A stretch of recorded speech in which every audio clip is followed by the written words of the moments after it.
آپ خود مت کیجیے گا یہ والا کام، تصحیح اور تنقیح والا کام خود مت کیجیے گا، کبار علماء کی جو تحقیق ہے اس پر کر لیجیے گا. ایسا نہ ہو کہ میں یہاں سے جاؤں تو بعد میں کہہ دیجیے کہ شیخ فیض الابرار صاحب نے کہا تھا جو معلومات جمع کی اس کی تصحیح بھی کرو بھائی. ایسا مت کیجیے گا بھائی.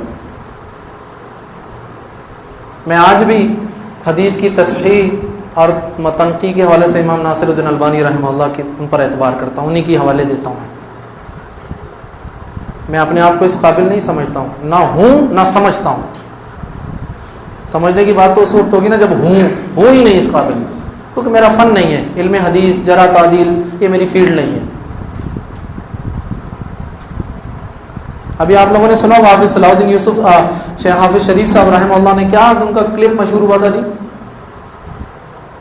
جو انہوں نے سید مودودی کے بارے میں کہا جی بڑا اچھا کام کر رہے تھے لیکن وہ ایسے شعبے میں چلے گئے جو ان کا شعبہ نہیں تھا. نتیجتاً غلطیاں در غلطیاں، گمراہی در گمراہی، خود بھی گمراہ ہوئے اور لوگوں کو بھی گمراہ کیا. لہٰذا آپ لوگوں سے میری ایک التماس ہے کہ معلومات جو جمع کی جا رہی ہیں، بالخصوص احادیث اور علماء کے اقوال اور آثار، وہ خدا را اس پر آپ خود محاکمہ مت کیجیے گا اس وقت تک جب تک آپ اس فن پر باقاعدہ اپنے علمی مراحل پورے نہ کر لیں. کسی استاد سے آپ شفقت نہ لے لیں، ٹھیک ہے بیٹا جی اب آپ کیجئے کام، پھر بھی کر کے دکھائیے. میں نے عقیدہ واسطیہ کی متن پر جو کام کیا اس کا متن میں نے ترتیب دیا ہے. یہ پچھلے 900 سال میں یہ کام کسی نے نہیں کیا. تیار ہے، لیکن میں انتظار کر رہا ہوں کہ اس متن کو میں کبار علماء کے سامنے پیش کروں گا. جب ان کی طرف سے تائید ہوگی تو پھر میں اس کو آگے دوں گا.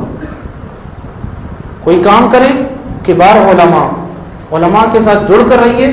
ان سے پوچھیے، آپ کے اساتذہ ماشاءاللہ اصحاب العلم ہیں، آپ کو کہیں دور بھی نہیں جانا. ہمارے استاد محترم شیخ افضل اثری حفظہ اللہ یہاں پر موجود ہیں.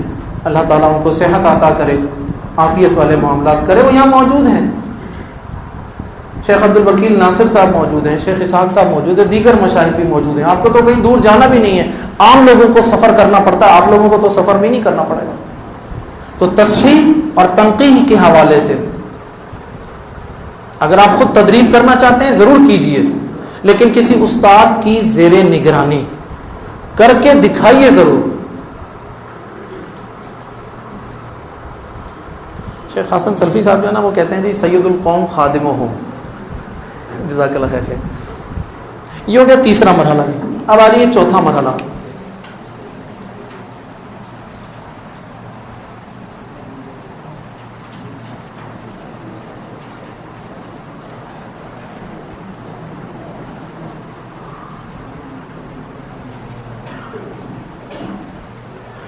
جو معلومات ہم نے صحیح کر کے الگ کر لی ہیں، جو صحیح معلومات تھیں وہ ہم نے الگ کر لی. اب ان سے استنباطات کرنے ہیں ہم نے. بھائی استنباطات بھی تو کرنے نہیں کرنے، ٹھیک ہے. یہ جو 20ویں صدی ہے یہ تو یوں سمجھیے کہ سیرت کے حوالے سے استنباطات کی صدی ہے. شیخ دکتور ضیاء کیا نام ہے ان کا، کیا نام تھا شیخ ان کا، وہ ضیاء العمری، جن کے نام اکرم ضیاء العمری حفظ رحمہ اللہ تو فوت ہو چکے ہیں. وہ کہتے تھے کہ بھائی، اور اسی طرح پروفیسر عبد الجبار شاکر رحمہ اللہ لاہور کے، جن کی لائبریری سیرت کی دنیا میں سب سے بڑی لائبریریوں میں شمار ہوتی ہے. آپ میں سے کسی نے عبد الجبار شاکر رحمہ اللہ کا نام سنا ہوا ہے؟ دیکھیں نا، ایک ہاتھ اٹھا ہے صرف، مطلب جی تو میں نے بہت ساری سن لی. اوکے. وہ کہتے ہیں کہ 20ویں صدی علم السیرہ کے حوالے سے استنباطات کی صدی ہے. استنباطات یعنی ایسی پہلو جو ہے نا ہمارے سامنے آ رہے ہیں کہ ہم حیران. پچھلے دنوں میں نے ایک کتاب پڑھی، ڈاکٹر یاسین مظہر صدیقی انڈیا کے اسکالر ہیں. انہوں نے نبی کریم صلی اللہ علیہ وسلم کے مکی دور کے حوالے سے، آپ یقین کریں وہ کتاب لکھی. کل وہ کتاب میں لے کر آؤں گا اپنے ساتھ. اس کتاب نے میرا آدھا علم جو ہے نا وہ غلط ثابت کر دیا جی. میں اس کتاب کو پڑھ کر حیران ہوتا رہا ہوں، مطلب کیونکہ میں نے اس ٹاپک پر رول ماڈل میں پتہ نہیں کہاں کیا لیکچر نہیں دیے میں نے. لیکن جب اس کتاب کی معلومات کو کتاب کے حوالے پڑھے، اس کے استنباطات پڑھے، میں تو حیران رہ گیا.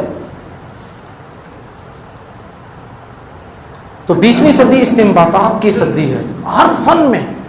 آپ دیکھ لیجئے علم الحدیث کے حوالے سے دیکھیے، حدیث کے حوالے سے 18ویں 19ویں اور 20ویں یہ 3 صدیاں نکال دیں آپ کے پاس شرح الحدیث میں کیا کچھ باقی رہتا ہے؟ کیا کچھ باقی رہتا ہے جی؟ تفسیر میں آپ یہ والی صدی نکال دیجئے 20ویں صدی، آپ کے پاس کچھ باقی نہیں رہتا. اردو زبان کے حوالے سے بات کر رہا ہوں، عربی کی بات نہیں کر رہا ہوں، وہ تو الحمدللہ ہمارے پاس بہت کچھ موجود ہے، عربی میں بہت کچھ موجود ہے، حدیث میں بھی، تفسیر میں. اردو کی بات کر رہا ہوں، کیا کچھ ہے ہمارے پاس. اکا دکا چیزیں آتی ہیں، بالخصوص پچھلے 30-40 سال میں جو کام ہوا ہے. ابھی ایکسپو لگنے والا ہے 12 سے 14 دسمبر تک. کتابیں مت خریدیے، میری آپ لوگوں سے التماس یہ ہے کہ آپ گروپ بنا کر جائیے اور صرف ایک کام کیجیے گا. میں جامعہ ابی بکر میں جب مہاد الرابع کو یہ والا سبجیکٹ پڑھاتا ہوں تو 2 مہینے میں صرف ایک کام کرواتا ہوں ان سے. لائبریری میں ان کو پوری کلاس کو لے کر گیا اور ایک ایک کتاب کھلواتا ہوں، نام پڑھواتا ہوں، مصنف کا نام پڑھو بھائی، اس کی فہرست پڑھو، بس کتاب رکھ دو اندر. خبردار جو کتاب پڑھی آپ نے، کتاب پڑھنے کی ضرورت نہیں ہے. لائبریری میں جتنی کتابیں ہوتی ہیں تقریباً کم و بیش وہ ساری ان کی نظر سے گزر جاتی ہیں. ابھی جو ایکسپو آنے والا آپ لوگ بھی یہ کیجئے، جائیے گا ہال نمبر 1 میں داخل ہوں، 1 بائی 1 اسٹال سے گزرتے جائیے، جو کتابیں صرف دیکھتے رہیے، جو اچھی لگتی ہے تصویر کھینچ لیں. پھر ہمارے پاس تو ایک ہی نسخہ ہے جی، ہماری دوڑ تو کہاں جی، ہماری دوڑ تو جی ایک ہی ہوتی ہے جی. جائیں گے جی رات کے آخری پر 2 رکعت نماز پڑھیں گے، کہیں گے اللہ پیسے نہیں ہیں ہمارے پاس، کتاب خریدنی، مجھے نہیں پتا تو کہاں سے بندوبست کر، یہ تیرا ہے معاملہ ہے، اللہ یہ کتاب چاہیے بس مجھے.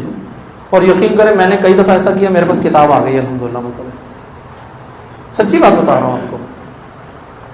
شیخ عبدالستار حماد ہمارے استاد محترم حفظہ اللہ، ان کی جب وہ صحیح بخاری کی شرح جب چھپی نا، ہدیۃ الباری، ایسے یہی نام ہے ہدیۃ الباری، تو میرے پاس وہ کتاب نہیں تھی اس وقت، میری گنجائش بھی نہیں تھی، تو میں نے دعا کی. یقین کریں 5ویں دن وہ کتاب میرے گھر میں آ گئی تھی. ایک ساتھی نے 2 نسخے خریدے، گئے اپنے لیے خریدنے تھے، کہا میرے ذہن میں آ گیا کہ شاہ صاحب آپ کے لیے بھی لے لیتا ہوں میں، میرے پاس کتاب آئی. اللہ تعالیٰ سے مانگیے انشاءاللہ. لیکن کتابوں کا تعارف بہت زیادہ ضروری ہے. تو یہ 4 ہمارے مرحلے ہیں جو میں نے شروع میں جن کا ذکر کیا. معلومات کو جمع کریں گے، پھر جمع شدہ معلومات کو ترتیب دیں گے، پھر جو معلومات جمع کی ہیں ان کی تصحیح اور تنقیح والا مرحلہ آئے گا، اور جو صحیح معلومات ہیں پھر اس سے استنباطات کرنے ہیں. فقہی استنباطات ہیں، تفسیری استنباطات ہیں، حدیثی استنباطات ہیں، نحوی اور صرفی استنباطات ہیں. آپ الحمدللہ رب العالمین، میں اس کا عملی طور پر آپ کے سامنے کل بات کروں گا، الحمدللہ رب العالمین پر تیاری کر کر آئیے گا. الحمدللہ اس کی تفسیر پڑھ کر آئیے گا، میں آپ لوگوں سے کچھ سوال پوچھوں گا اس میں، ٹھیک ہے. یہ 4 مرحلے ہمارے پاس آ گئے ہیں. یہ تھی ہماری امید ہے کہ یہ 4 باتیں آپ کی سمجھ میں آ گئی ہوں گی. آگے جو ہم چلیں گے انشاءاللہ العزیز، اور اس پر اگلی جو ہمارے 3 دن جو باتیں ہوں گی وہ ان 4 مرحلوں کو ہم عملی طور پر اپلائی کریں گے. ٹھیک ہے جی انشاءاللہ العزیز. یہ تو ہو گیا ہمارا ایک ٹاپک، دی اینڈ ختم ہو گیا ہمارا. کی ضرورت ہے کہ وہ بنیادی جو امہات الکتب ہیں، امہات الکتب فی کل فن، ہر فن کے اندر جو بنیادی اور بنیادی مصادر ہیں ان کا تعارف ہونا چاہیے. ہمارے مدارس کے طلبہ بسا اوقات فراغت کے درجے تک پہنچ جاتے ہیں لیکن بنیادی کتابیں نہیں پتہ ہوتی ہیں. ابھی میں اگر پوچھنا چاہوں تو بہت کچھ میں پوچھ سکتا ہوں. مجھے بتائیے کہ لغت میں کتنی کتابیں آپ جانتے ہیں؟ لغت میں کتنی کتابیں جانتے ہیں آپ؟ اگر میں آپ کو کسی لفظ کا معنی تلاش کرنے کے لیے دوں تو آپ کتنی کتابوں سے نکالیں گے؟ کتابوں کے نام بتائیے ذرا مجھے.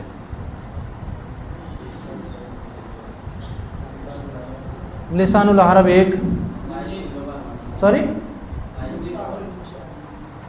ابھی تک ایک ہی آئی لسان. نہیں منجد تو کتاب ہی نہیں ہے نا, منجد کو تھوڑی کاؤنٹ کرتے ہیں, منجد تو عصری معاملہ. میں امہات الکتب کی بات کر رہا ہوں جو بنیادی کتابیں ہیں. مقاییس فی اللغہ, معجم المقاییس فی اللغہ لابن الفارس, کتاب العین, ٹھیک ہے, لسان العرب, المعجم الوسیط, القاموس المحیط للفیروز آبادی, کتنی کتابیں آ جائیں. ہمیں ان کے استعمال کا طریقہ آتا ہے. اس میں سے ہر کتاب کا استخدام کا طریقہ الگ الگ ہے. کتاب العین کو آپ جس طرح استعمال کریں گے القاموس المحیط کو اس طرح نہیں کر سکتے آپ. لسان العرب کو جس طرح استعمال کریں گے آپ المعجم الوسیط تو ایک سادہ سی کتاب ہے. تو ہم نے کیا کرنا ہے, آج ہم صرف اور صرف ایک کام کریں گے جو ہمارے پاس آدھا گھنٹہ پونا گھنٹہ ہے. ہم نے جس موضوع پر بات کرنی ہے وہ یہ, سب سے پہلے تو ہم اس بات کی کوشش کریں گے کہ ہماری جو بنیاد ہے, جن قدموں پر ہم کھڑے ہوئے ہیں, ہم نے وہ بنیادیں مضبوط کرنی ہیں.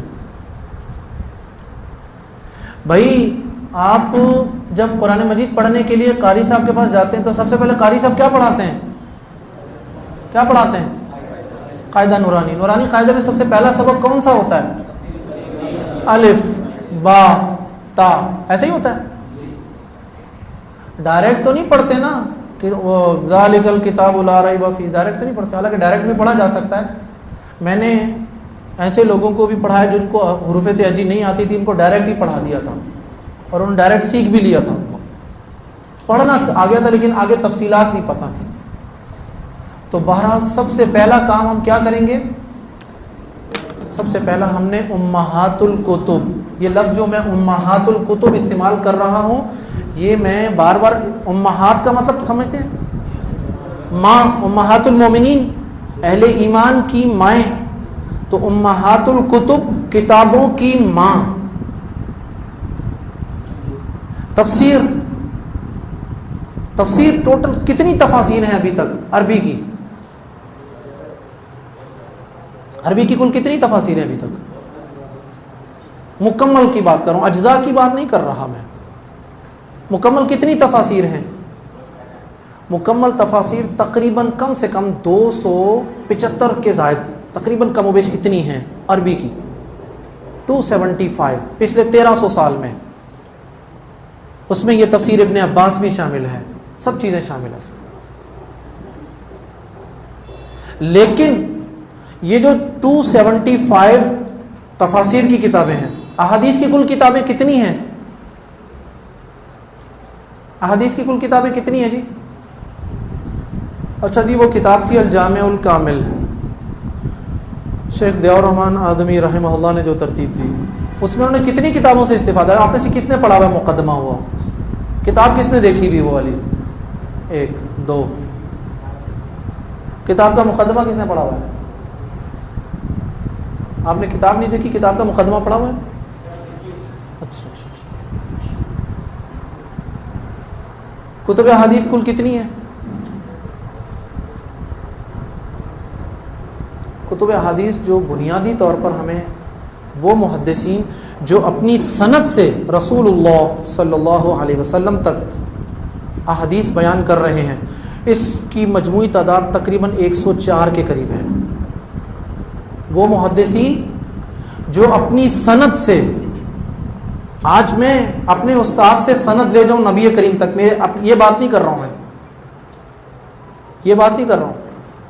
یہ تقریباً 500 سال, میرا خیال میں آخری جو محدث تھے وہ شاید 456 ہجری میں فوت ہوتے ہیں, تو اس کے بعد بھی یہ سلسلہ بہرحال جاری رہا. لیکن اوور آل جو آج بھی اگر کوئی حدیث پر کام کرنا چاہتا ہے تو وہ یہ 103, 104 یا 109 یہ کتابیں اپنے سامنے رکھتا ہے. اب طبعاً یہ 109 کتابیں تو کوئی بھی نہیں پڑھ سکتا نا, نہ کسی کے پاس ہو سکتی ہیں. آج تک کسی لائبریری میں, یونیورسٹیز کی اداروں کی لائبریری میں یہ ساری کتابیں موجود نہیں ہیں. لیکن میں آپ سے یہ کہتا ہوں کہ آپ اگر امہات الکتب اگر لے لیں گے, امہات الکتب سے کیا مراد ہے؟ کتابوں کی ماں. تو اگر میں کہوں امہات الکتب فی فن الحدیثی, علم حدیث میں جو امہات الکتب ہیں اگر وہ آپ کے پاس ہوں کسی بھی صورت میں, موبائل میں PDF کی صورت میں ہو, اپلیکیشن کی صورت میں ہو, یا ہارڈ کاپیز ہوں ان کی, آپ کی لائبریری میں ہوں, تو میرا خیال میں وہ زیادہ سے زیادہ 10-12 کتابیں ہیں بس.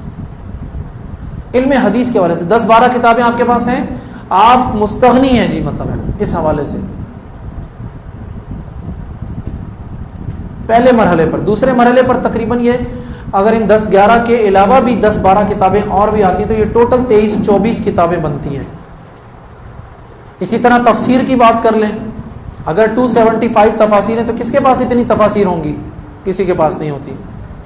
ٹھیک ہے, تو ہم تفسیر طبری, تفسیر ابن کثیر, اس طرح ہم امہات الکتب فی فن التفسیر. تو ہر فن کے اندر آپ کو امہات الکتب تک پہنچنا ہے. سب سے پہلا کام, ایک بندہ جو کسی بلڈنگ کو تعمیر کرتا ہے, سب سے پہلے کیا کرتا ہے وہ؟ نہیں, بنیاد نہیں ڈالتا, بنیاد ایسے ڈال لیتا ہے. نہیں, نقشہ بھی نہیں بناتا جی, نو, نہیں.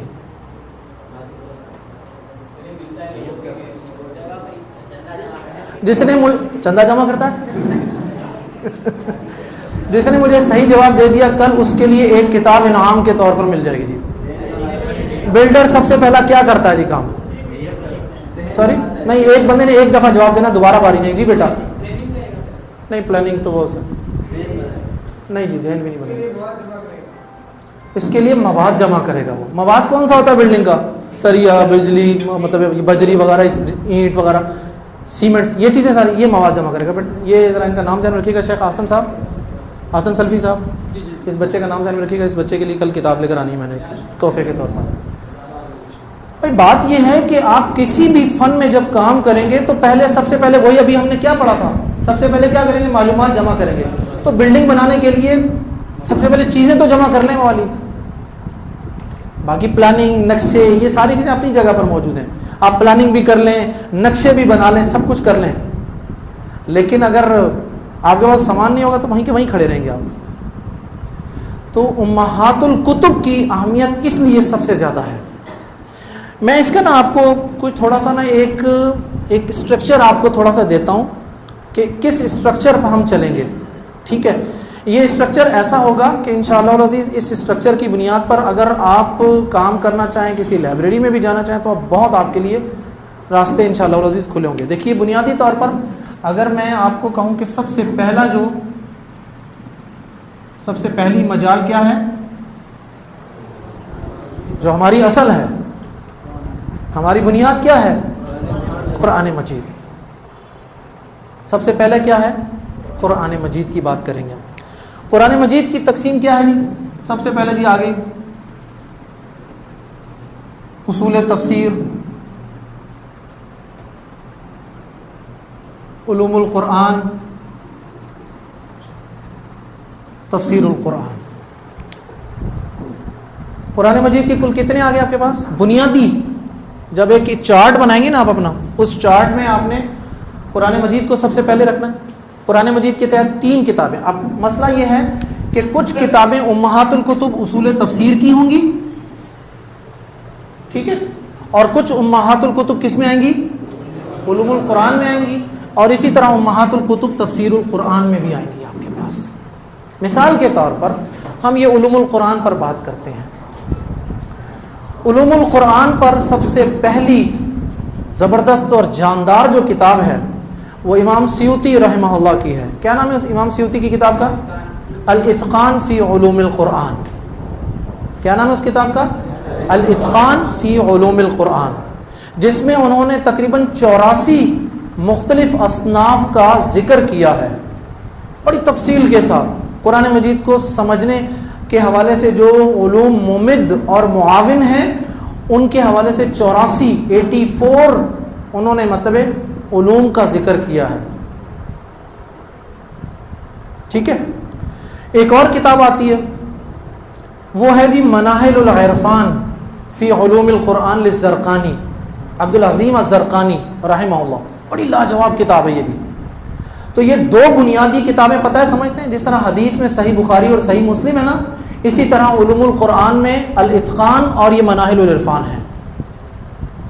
علوم القرآن پر آج کوئی شخص کچھ لکھنا چاہے، بات کرنا چاہے، سمجھنا چاہے، یہ علوم القرآن کی صحیح بخاری اور صحیح مسلم کے بغیر نہیں کام ہو سکتا۔ وہ کون سی ہیں؟ الاتقان اور مناہل العرفان، ٹھیک ہے۔ اس کے بعد تو اس پر بہت کتابیں لکھی گئی ہیں، علوم القرآن پر اردو میں بھی بہت ساری کتابیں ہیں، عربی میں بھی بہت ساری کتابیں، بے شمار، اب تو لائن لگی ہوئی ہے۔ اردو زبان میں کم از کم کوئی 15-16 کتابیں ہیں، موجود ہیں، جن میں سب سے آخری کتاب جو ہمارے ڈاکٹر ادریس زبیر صاحب حفظہ اللہ ان کی کتاب ہے علوم القرآن پر۔ اسی طرح ایک کتاب مفتی تقی عثمانی صاحب حفظہ اللہ کی کتاب ہے، بڑی زبردست شاندار کتاب ہے علوم القرآن پر، ٹھیک ہے جی۔ اسی طرح سراج حنیف ہیں، ان کی کتاب بڑی زبردست اور شاندار ہے۔ تو علوم القرآن پر بہت ساری کتابیں، لیکن میں یہ جو آپ کو بات کرنا چاہ رہا ہوں صرف امہات الکتب تک رکھنا چاہ رہا ہوں آپ کو۔ ہم جو عصری جو تالیفات اور تصنیفات ہیں ان کی بات میں نہیں کر رہا۔ میرا مقصد ابھی کیا، ہدف کیا ہے؟ سب سے پہلا کہ ہر مجال میں جو امہات الکتب ہیں ان تک ہماری رسائی ہونی چاہیے، علمی طور پر کم از کم۔ ہمارے سامنے ایک، یوں سمجھ لیجئے کہ مکتبۃ الطالب میں بنانا چاہ رہا ہوں، میں اپنی پرسنل لائبریری بنانا چاہ رہا ہوں، وسائل میرے پاس بڑے محدود ہیں، تو میں چاہوں گا کہ بنیادی جو کتابیں ہیں یہ امہات الکتب وہ میرے پاس موجود ہونی چاہیے، ٹھیک ہے جی۔ اسی طرح یہ آ جائیے آپ کے پاس اصول تفسیر میں۔ اصول تفسیر میں شیخ الاسلام ابن تیمیہ رحمہ اللہ کی کتاب ایک بڑی لاجواب کتاب ہے۔ شاہ ولی اللہ رحمہ اللہ کی کتاب تو آپ پڑھتے بھی ہوں گے۔ کون سی کتاب ہے شاہ ولی اللہ رحمہ اللہ کی کتاب؟ الفوز الکبیر، ٹھیک ہے۔ اب معاصرین میں سے تو بہت ساری کتابیں آ چکی ہیں، تو تفسیر میں آ جائیے تو تفسیر طبری، تفسیر ابن کثیر، تفسیر آلوسی، بہت ساری تفسیر البغوی، بے شمار آپ کو تفاسیر مل جائیں گی جو 8-10 بنیادی تفاسیر ہیں آپ کے پاس۔ تو ہم نے کام کیا کرنا ہے؟ سب سے پہلا جو ہمارے پاس کیا ہے؟ قرآن مجید ہمارے پاس ہے۔ کرنا کیا ہے آپ لوگوں نے؟ آپ لوگوں کی شیخ اسحاق صاحب یہ لائبریری جو نیچے کب کھلی ہوتی ہے؟ عصر تا مغرب۔ اگر ان دنوں میں مغرب کے بعد بھی کھلنے کا اگر پاسبل ہے، اوکے جی بیٹا، آپ خاموش رہیں گے، آپ نہیں بولیں گے کچھ، بعد میں بات کرتے ہیں بھی، اوکے۔ میں یہ چاہوں گا کہ قرآن مجید کے حوالے سے یہ جو میں نے آپ کے سامنے 3، ویسے تو اور بھی اس میں ہے لیکن 3 بنیادی ہیں، تقریباً ساری کتابیں جو قرآن سے ریلیٹڈ ہیں وہ انہی 3 میں آئیں گی۔ آپ اپنی لائبریری میں جو جو کتابیں ہیں امہات الکتب، ابھی ایک سوال آپ لوگوں نے مجھ سے کرنا ہے کہ شیخ صاحب ہم یہ کیسے تعین کریں گے کہ یہ کتاب امہات الکتب میں سے ہے یا یہ نہیں ہے؟ یہ سوال ابھی آپ نے مجھ سے کرنا ہے بعد میں، ٹھیک ہے، اس کو ہم آخر میں بات کریں گے۔ تو سب سے پہلی چیز کیا آ گئی ہمارے پاس؟ قرآن مجید کے حوالے سے بات ہماری واضح ہوگی، کلیئر ہوگی۔ آگے آ جائیے، نمبر 2 حدیث۔ ہماری تو بنیاد ہی یہی ہے نا جی، قرآن مجید اور حدیث رسول صلی اللہ علیہ وسلم۔ ہم نے سب سے پہلے اسی پہ بات کرنی ہے، یہیں سے بات شروع ہوتی ہے اور یہیں پر ہماری بات ختم ہو جاتی ہے جی۔ تو حدیث رسول پر جب بات کی جائے گی تو سب سے پہلے کیا چیز آئے گی ہمارے سامنے؟ اصول حدیث، اوکے۔ نمبر 2 علوم حدیث۔ بھائی علوم حدیث بڑا ایک وسیع سبجیکٹ ہے، یہ بہت وسیع سبجیکٹ ہے یہ۔ اچھا جی،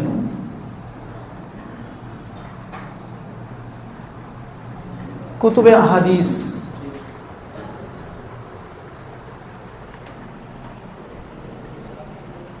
شروحات، ٹھیک ہے جی، ملخصات،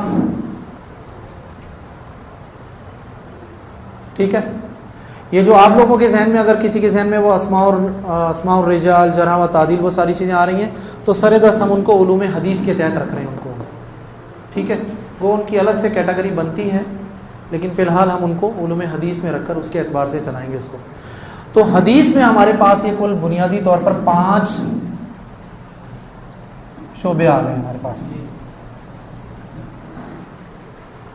اصول حدیث پر بنیادی کتابیں جو ہیں وہ آپ کو پتہ ہونی چاہیے.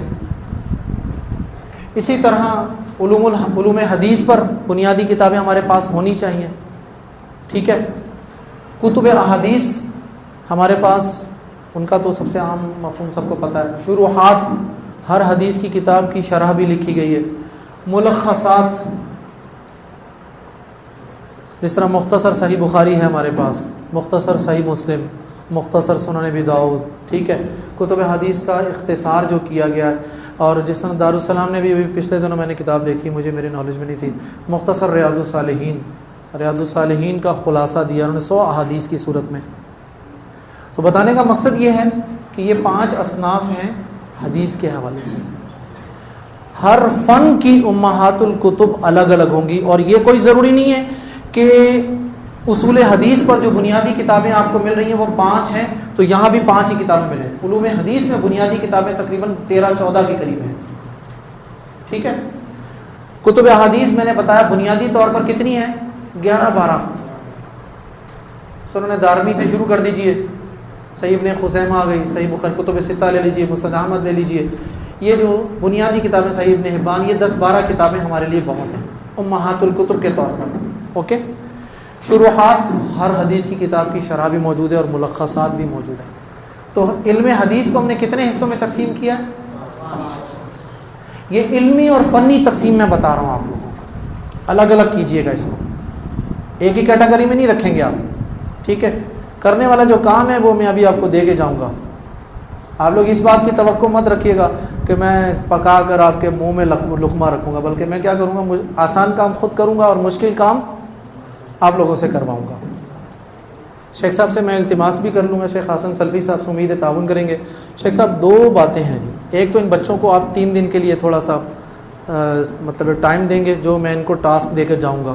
دوسرا، لائبریری کے اوقات میں تھوڑی سی تبدیلی کریں گے. اگر بچے لائبریری جانا چاہیں گے مغرب سے عشاء یا عشاء کے بعد بھی مطلب کوئی ایسی سہولت لے لیجیے گا مطلب. ٹھیک ہے جی انشاءاللہ العزیز. یہ آگے ہمارے پاس قرآن مجید اور حدیث. تیسری چیز آ جائیے ہمارے پاس سب سے دلچسپ موضوع جو ہمارے لیے سب سے زیادہ جس میں ہم الجھتے رہتے ہیں.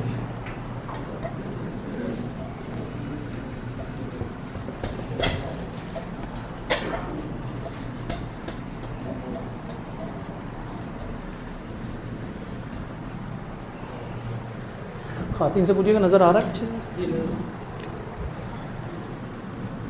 تیسری چیز ہے جی فقہ. یہ تو بڑا دلچسپ موضوع ہے نا جی. سب سے زیادہ آسان کام ہے. سب سے زیادہ توجہ اسی پر جاتی ہے نا ہماری. اسی پر جاتی نہیں جاتی؟ جاتی تو اسی پر ہے جی. کوئی مانے یا نہ مانے، ہمارا مزاج ایسا بنا دیا گیا ہے. سب سے پہلے تو ہم یہی کام کرتے ہیں. اوکے، ہم آئیے علمی طور پر بات کرتے ہیں. جب ہم بات کریں گے الفقہ، سب سے پہلے آپ یہ سمجھیے گا اس بات کو کہ ہم 10 منٹ اوکے ٹھیک ہے، بلکہ ہم اس کو یہیں چھوڑ دیں اگر اوکے. سب سے پہلے یہ ذہن رکھیے گا کہ ہمارے پاس الفقہ جو لفظ ہے اس کا اور باہر جو معاشرے میں جو دیگر مراکز ان میں فرق ہے. ہم فقہ القرآن اور فقہ الحدیث کے قائل ہیں. ہم فقہ سے کیا سمجھتے ہیں؟ فقہ القرآن و فقہ الحدیث. ہم فقہ کے تحت وہ جو علماء کے اقوال کو دین بنا کر پیش نہیں کر رہے، ہم کس پر چل رہے ہیں؟ فقہ القرآن اور فقہ الحدیث پر. ٹھیک ہے. یہ 2 بنیادیں ہمارے پاس موجود ہیں، فقہ القرآن،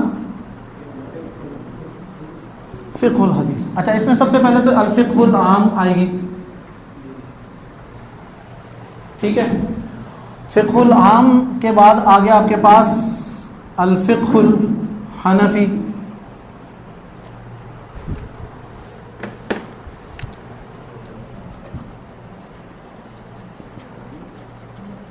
الفقہ الحنبلی، الفقہ الشافعی، الفقہ المالکی، الفقہ الجعفری، الفقہ المقارن. یہ ہمارے پاس آگے چیز. کتنے جی؟ 1 2 3 4 5 6 7۔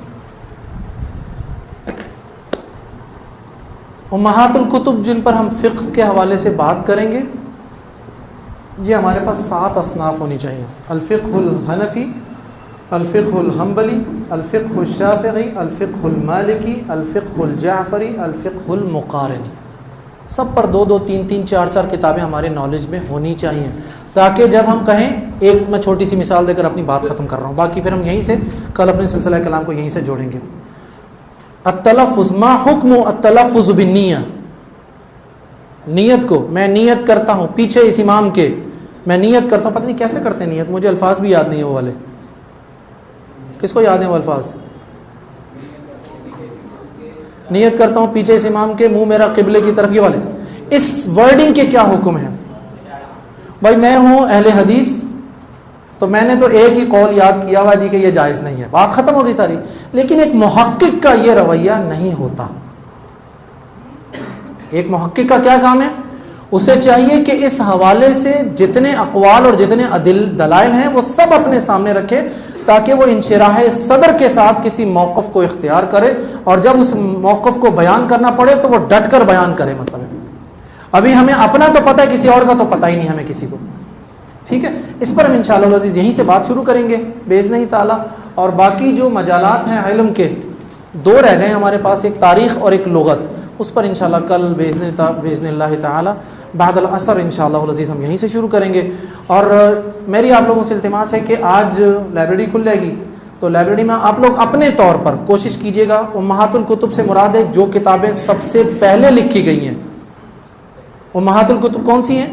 جو سب سے پہلے لکھی گئی ہیں، ٹھیک ہے؟ تو آپ اپنی لائبریری میں ان اصناف کے تحت وہ کتابوں کے نام 2 2 3 3 4 4 کتابوں کے نام جو بھی آپ کو ملتے ہیں آپ جمع کیجئے۔ کل انشاءاللہ العزیز ملاقات ہوگی اسی پر، اور سوال اگر کسی کے پاس ہے تو مجھے بتا دیں۔